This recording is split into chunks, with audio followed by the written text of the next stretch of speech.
Last mini వ్లాగ్లో ట్రిప్కి వెళ్తున్నాము అనేసి చెప్పున్నాను కదా. మార్నింగ్ 7కి అంతా బయలుదేరాలి అన్న ప్లాన్ అయితే ఉండే అనమాట. సో మా అత్త వచ్చేసి మార్నింగ్ 4కే లెగ్సి ఇవన్నీ రెడీ చేసి అయితే పెట్టింది. చూస్తున్నారు కదా, టైం 5:30 అవుతుంది. ఇవన్నీ ప్రిపేర్ చేసి పెట్టేసింది అనమాట. అప్పటి వరకే నేను వచ్చేసి 5:15కి అట్లా లేసాను. చూస్తున్నారు కదా బయట ఎంత చీకటి ఉందో.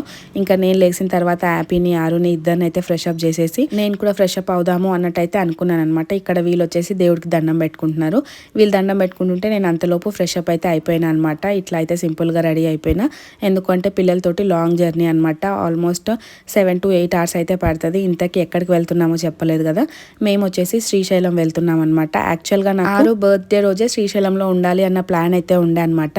ఎందుకంటే ఆరుకి బర్త్డే చేయాలి అన్నట్టయితే అనుకుంటలేము. సో అందుకని అట్లీస్ట్ అక్కడికన్నా వెళ్తే ఒక ట్రిప్కి వెళ్ళినట్టు ఉంటుంది. అండ్ ఇంకొకటి ఆరుకి 9 monthsలోనే పుట్టెంట్రుకలు తీయించాలి.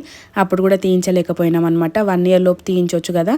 సో అట్లా వెళ్ళినట్టు ఉంటుంది అన్నట్టయితే ప్లాన్ చేసి పెట్టుకున్నాను. ఆరు బర్త్డే రోజే శివరాత్రి రావడం వల్ల ఆ టైంకి వెళ్తే మనకు ఫుల్ రష్ ఉంటుంది, దర్శనం అవ్వదు అన్నట్టు ఒక 1 week ముందే అయితే బయలుదేరిపోయినాం అనమాట.